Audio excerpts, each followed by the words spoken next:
Tugasku menemanimu.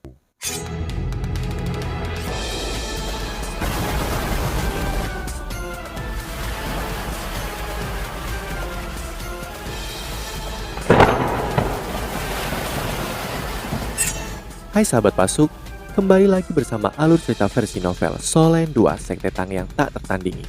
Jangan lupa like, subscribe, dan nyalakan tanda lonceng. Mari kita lanjutkan.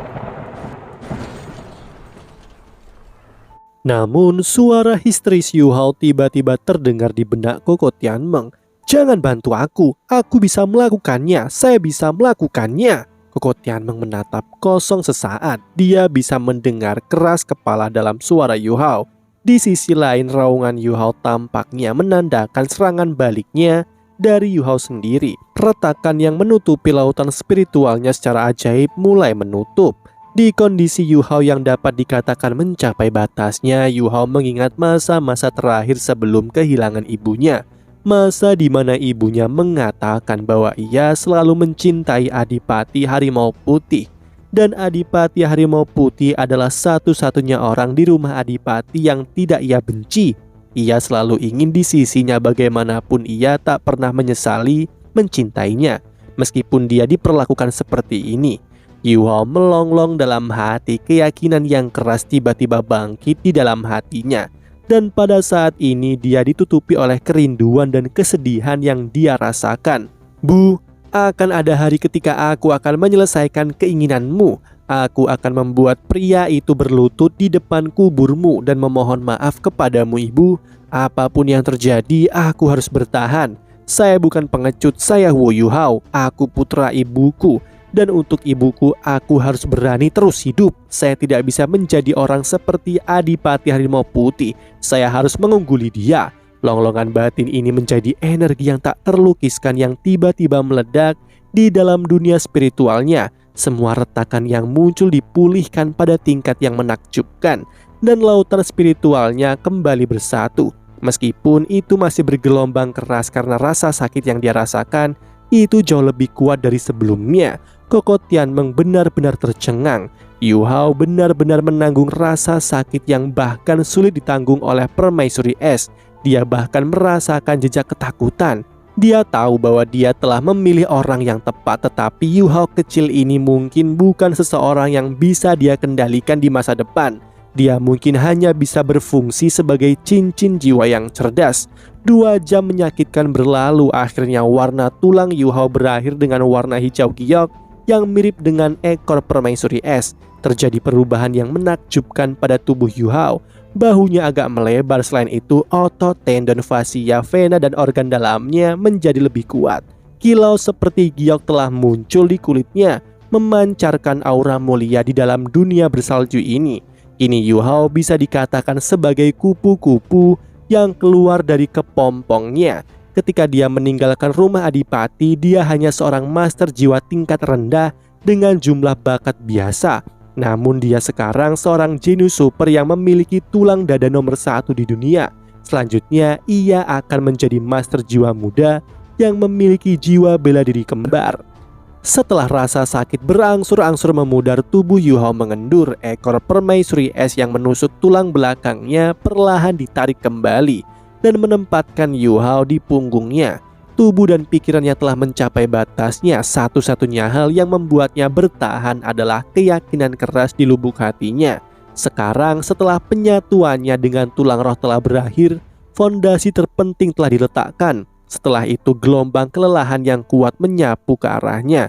Dan perasaan mengantuk mengalahkannya, Yu Hao tertidur lelap saat di punggung permaisuri es.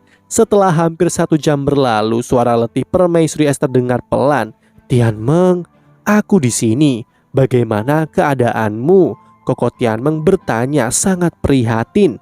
Permaisuri es mendengus. Aku baik-baik saja. Meskipun orang sepertimu adalah sampah, kau memiliki penglihatan yang bagus. Koko Tianmeng menjawab, sejujurnya saya tidak berpikir bahwa Yu Hao akan sekuat ini. Dia mampu bertahan karena keyakinan keras yang dia pegang di dalam hatinya. Pengalaman ini telah membuka jalan cemerlang untuk pertumbuhannya di masa depan. Ayo cepat mulai menyatukan jiwa bela dirimu dengan tubuhnya. Sekarang setelah kamu membuang asal terpenting tubuhmu, asal spiritualmu akan rusak jika kita membuang terlalu banyak waktu. Permaisuri Es menjawab, lindungi aku. Bagi Yu Hao, momen krusial telah berlalu, namun tugas paling penting bagi Permaisuri Es baru saja dimulai. Memadukan jiwa bela dirinya dengan Yu Hao sambil melindungi asal spiritualnya agar tidak sepenuhnya melebur dengan Yu Hao, sehingga dia dapat mempertahankan kecerdasannya untuk menciptakan dewa dan mencapai keabadian. Dia tidak pernah memikirkan situasi seperti ini sebelumnya, dan tidak mungkin baginya untuk melakukan eksperimen di masa lalu. Adalah kebohongan untuk mengatakan bahwa dia tidak gugup. Jika dia melakukan sesuatu yang salah, dia akan kehilangan kesadaran dirinya, dan kesadarannya akan hilang selamanya. Jangan khawatir, aku akan membantumu. Permaisuri Es, aku benar-benar mencintaimu, jangan khawatir. Demi kebahagiaanku sendiri, saya akan melakukan semua yang saya bisa untuk membantumu. Ayo, mari kita mulai. Anehnya, Permaisuri Es tidak memberikan jawaban kali ini. Bola seperti kristal di tubuh Permaisuri Es menghilang dengan tenang, berubah menjadi benang kabut es yang memasuki tubuh Yu Hao melalui kulitnya. Yu Hao tertidur lelap. Koko Tianmeng secara bertanggung jawab menjaga lautan spiritualnya, memastikan bahwa Yu Hao tetap dalam kondisi tidur. Peristiwa sebelumnya sudah cukup membuatnya mencapai batasnya, dan tahap-tahap penggabungan berikutnya harus diselesaikan oleh Koko Tianmeng dan Permaisuri Es. Tubuh Permaisuri Es menghilang tanpa jejak, dan sebuah lingkaran cahaya keemasan segera muncul setelahnya, menarik lingkaran cahaya ke dalam tubuh Yu Hao. Tianmeng sebenarnya melakukan semua yang dia bisa untuk membantu Permaisuri Es sambil melindungi lautan spiritual Yu Hao. Dia bahkan melindungi asal spiritual Permaisuri Es. Selanjutnya dia bahkan membantu Permaisuri Es menekan kekuatannya sendiri. Dia melakukan banyak tugas, melakukan ketiganya sekaligus. Karena kekuatan spiritual Koko Tianmeng yang kuat, penggabungan Permaisuri Es dengan Yu Hao berjalan jauh lebih lancar. Namun proses ini masih memakan banyak waktu. Angin dingin masih menggigit sedingin dulu. Kepingan salju besar menutupi segalanya sejauh mata memandang di dataran es. Tiba-tiba sebuah lenguhan lembut terdengar, sebuah lengan menjulur keluar dari salju tebal. Dan tepat setelah itu tubuh telanjang bulat merangkak keluar perlahan dari bawah. Dia perlahan membuka matanya, dua warna berbeda langsung menutupi pupil matanya yang biru tua.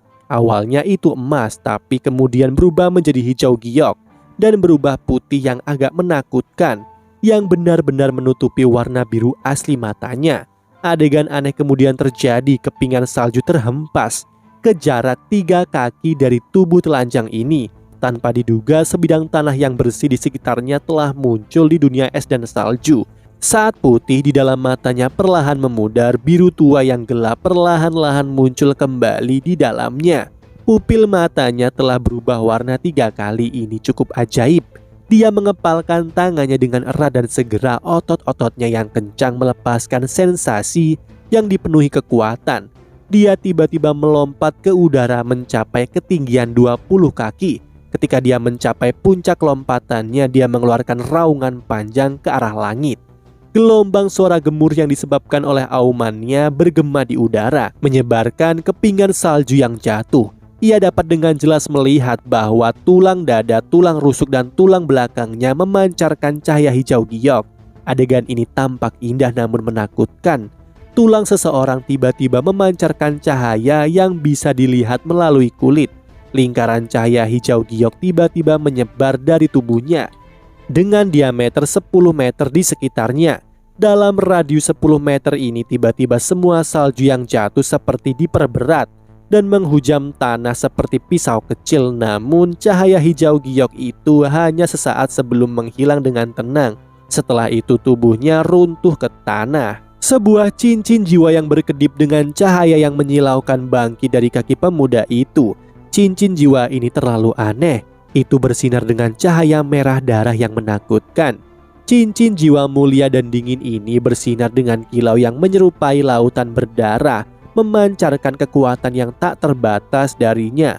Ada juga 4 pola emas yang samar-samar terlihat pada cincin jiwa merah darah. Warna merah dan emas yang terjalin sangat mempesona. di tengah-tengah dataran es bersalju.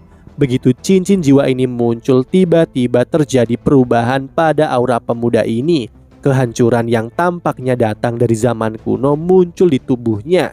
Tidak ada perubahan pada tubuhnya, tetapi sekarang ada tato besar di punggungnya yang berkedip-kedip dengan cahaya yang menyilaukan. Itu adalah tato Permaisuri Kalajengking Giok Es. Tato ini sangat besar, menutupi seluruh punggungnya. Keenam kakinya memeluk tulang rusuknya, dan capitnya terletak di belakang pundaknya. Ekor panjang mengikuti tulang belakangnya, terus sampai tulang punggungnya yang berakhir di pantat kanannya. Juga ada perubahan di tangannya, lapisan segi 6 seperti berlian yang sangat rinci menutupi tangannya. Semua perubahan ini selain tangannya akan disembunyikan jika ia mengenakan pakaian. Aku sudah berhasil. Pemuda itu bergumam pada dirinya sendiri. Air mata mengalir tak terkendali dari matanya. Dengan perjuangan yang cukup lama ini, dan setelah merasakan perasaan kuat yang tak henti-hentinya menyebar ke seluruh tubuhnya, dia hampir tidak dapat mengendalikan emosinya. Pemuda ini adalah Huo Yuhao yang akhirnya menyelesaikan penggabungannya dengan Permaisuri Kalajengking Giok Es, salah satu kaisar di utara ekstrim. Cincin jiwa merah darah yang berkedip-kedip dengan 4 pola emas adalah cincin jiwa pertama dari jiwa bela diri Permaisuri Es-nya. Ini adalah cincin jiwa yang telah mencapai peringkat 400.000 tahun. Selama proses, Koko Tianmeng membantu Permaisuri Es dengan energi asalnya untuk menembus kemacetannya dan memperkuat cincin jiwanya yang dari 399.000 tahun menjadi 400.000 tahun. Kita akhirnya berhasil, semua kerja keras saya tidak sia-sia. Suara Koko Tianmeng yang letih namun lega terdengar. Koko Tianmeng, Yuhao berteriak, air mata mulai keluar dari matanya. Terima kasih. Dia secara alami tahu bahwa sejak saat ini dia bukan lagi guru jiwa yang lemah. Semua yang dia miliki saat ini telah diberikan oleh Koko Tianmeng, jadi bagaimana mungkin dia tidak merasa tersentuh? Koko Tianmeng terkekeh. Senang kau berhasil, kita telah melewati langkah paling penting sekarang. Dengan tulang dada yang diberikan Permaisuri Es padamu, kekuatan tubuhmu telah meningkat setidaknya 5 kali lipat. Daya tahanmu juga telah meningkat dalam jumlah besar, jadi kamu sekarang dapat menahan setidaknya cincin jiwa binatang buas 3000 tahun. Ini adalah alasan utama mengapa aku membuatmu menyatu dengan Permaisuri Es sebelum membawakanmu cincin jiwa kedua. Permaisuri Es secara resmi telah menjadi cincin jiwa utama jiwa bela diri keduamu, serta bagian utama jiwa bela diri keduamu. Dia memperkuatmu dengan jumlah besar sehingga bahkan lebih dari apa yang telah saya lakukan. Kultivasimu saat ini masih lemah, jadi kamu hanya dapat menggunakan sebagian kecil dari kekuatannya. Namun, seiring kultivasimu telah meningkat, kekuatan yang dia berikan kepadamu pasti akan memberimu kejutan yang menyenangkan. Awalnya aku memberimu 4 keterampilan jiwa dan jiwa bela diri. Meskipun budidaya Permaisuri Es lebih rendah dariku, warisan rasnya jauh lebih kuat daripada milikku.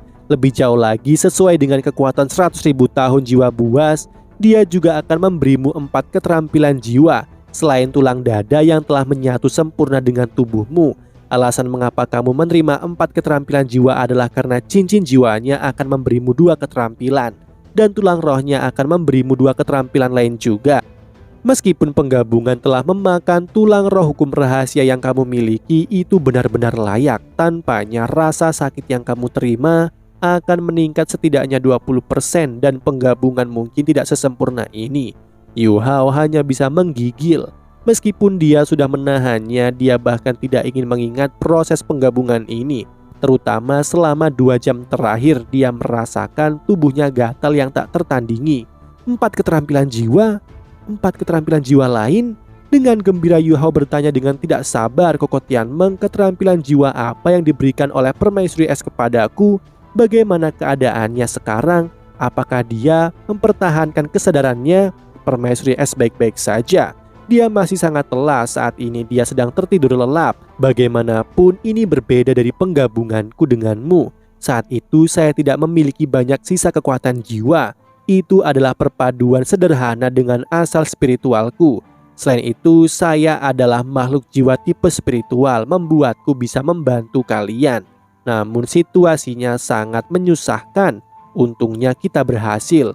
dia akan bangun sebentar lagi. Saat dia berbicara tentang permaisuri es, Koko Tianmeng jelas senang. Lalu bagaimana dengan 4 keterampilan jiwaku? Apakah keterampilan mereka? Yu Hao bertanya lagi. Koko Tianmeng tersenyum nakal. Aku juga tidak tahu. Aku bukan permaisuri es. Kamu akan perlahan memahami apa itu. Pergi menuju ke timur dan kita akan pergi menemukan cincin jiwa keduamu. Yu Hao sangat senang kekuatan jiwanya masih terbatas di kemacetan peringkat 20. Meskipun dia telah mendapatkan cincin jiwa lain, itu masih cincin jiwa pertama dari jiwa bela diri keduanya.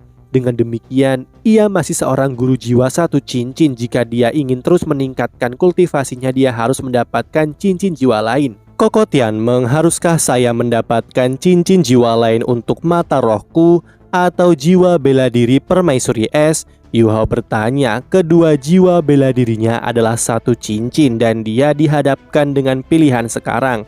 Apakah dia akan memilih untuk terus memperkuat mata roh atau jiwa bela diri permaisuri es? Ini adalah 2 jalur yang berbeda. Biasanya penguasa jiwa yang memiliki 2 jiwa bela diri tidak akan memberi cincin jiwa untuk kedua jiwa bela diri sekaligus, karena ini akan menghilangkan keuntungan. Biasanya mereka akan meningkatkan kultivasi sambil mengolah dan menambahkan cincin jiwa hanya ke 1 jiwa bela diri hingga berkultivasi di tingkat tertentu. Setelah itu baru mereka akan menambahkan cincin jiwa ke jiwa bela diri yang lain, sehingga jiwa bela diri kedua mereka akan dipenuhi dengan cincin jiwa yang kuat dan berpangkat tinggi. Dan dengan ini mereka akan jauh lebih kuat dari master roh yang setara dengan mereka. Namun ini sangat membutuhkan proses, di mana akan menunggu hingga master roh berada di peringkat minimum 7 cincin untuk menambahkan cincin jiwa ke jiwa bela diri keduanya. Jika Yu Hao memutuskan untuk terus menambahkan cincin jiwa ke mata rohnya, dia akan berjalan di jalur master jiwa tipe kontrol untuk waktu yang sangat lama. Jika dia memilih untuk menambahkan cincin jiwa ke permaisuri es, dia akan beralih ke jalur master roh tipe serangan. Tidak ada keraguan bahwa dia pasti akan menjadi jenius tipe serangan nomor 1 di Akademi Shrek. Koko Tianmeng berkata, Yu Hao, aku menduga bahwa kamu sudah memikirkannya. Memang benar bahwa permaisuri es sangat kuat, tetapi dari pengalamanku, kamu harus menyembunyikan kemampuanmu sebanyak mungkin jika kamu ingin terus hidup untuk waktu yang lama. Selain itu, bahkan jika kamu memilih untuk mengolah permaisuri es, kamu harus menemukan cincin jiwa kedua untuk mata rohmu sekarang. Ini karena cincin jiwa pertama dari permaisuri esmu terlalu mencolok. Kamu harus menyembunyikannya. Kalau tidak, kamu hanya akan belajar di laboratorium penelitian. Yu Hao mengangguk setuju. Koko Tianmeng, saya telah membuat keputusan. Saya akan terus mengolah mata rohku. Setelah kultivasi saya cukup tinggi, saya akan terus menambahkan cincin jiwa ke jiwa bela diri permaisuri esku. Di masa depan saya akan melakukan yang terbaik untuk tidak menggunakan permaisuri es. Dengan ini, orang lain tidak akan bisa melihat betapa istimewanya cincin jiwaku. Koko Tianmeng tersenyum nakal. Mengapa kamu tidak menggunakannya? Jika kamu tidak menggunakannya, bagaimana kita akan dikagumi orang lain? Akademi Shrek itu tidak sederhana. Jika kamu ingin berdiri dengan stabil, kamu harus memamerkan sebagian dari kekuatanmu. Jika kamu akan menggunakan permaisuri es, kamu tidak perlu terlalu halus tentang hal ini. Yu Hao bingung. Koko Tianmeng, aku tidak mengerti. Koko Tianmeng menjawab dengan nada misterius. Kamu akan mengerti begitu kamu mendapatkan cincin jiwa kedua. Nah, apakah kamu benar-benar berpikir kamu terlihat bagus dengan telanjang? Cepat pakai pakaianmu agar kita bisa segera pergi. Waktu tidak bergerak lebih lambat saat kamu berdiri di sini. Sekolahmu akan segera dibuka kembali. Sebenarnya aku kehilangan jejak waktu di dunia luar saat aku membantu permaisuri es menyatu denganmu. Yu Hao segera menjadi heran. Menurut perhitungannya, lebih dari 15 hari seharusnya sudah berlalu sejak libur telah dimulai. Butuh waktu cukup lama baginya untuk kembali juga. Jadi ia harus bergerak cepat. Yu Hao melepaskan deteksi spiritualnya, namun dia hampir melompat terkejut ketika dia merilis deteksi spiritualnya. Jangkauannya ketika dia baru pergi telah melampaui 80 meter ke segala arah. Jika dia memfokuskan ke satu arah, itu bisa melampaui 200 meter, namun sekarang telah mencapai radius diameter 200 meter di sekitarnya. Dan bahkan informasi 1 meter di bawah salju juga ditangkap olehnya.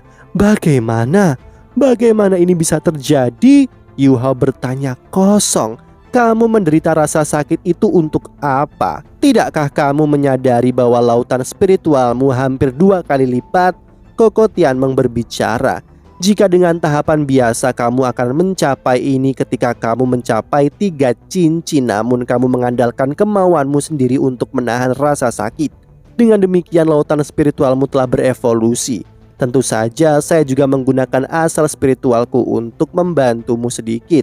Selamat, kamu sekarang dapat melepaskan kekuatan yang setara dengan cincin jiwa 5.000 tahun. Sementara daya tahan tubuhmu sekarang memungkinkanmu untuk mendapatkan dan menyerap dengan sempurna cincin jiwa 3.000 tahun. Ketika dia mendengarkan kata-kata Koko Tianmeng, kebahagiaan menyelimutinya.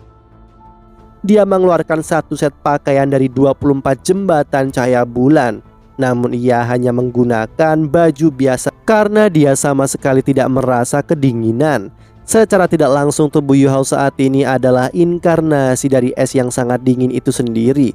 Cepat berangkatlah, Koko Tianmeng berteriak menyentak seseorang yang sedang menikmati kebahagiaan agar kembali ke akal sehatnya. Yu Hao kemudian buru-buru bangkit berdiri.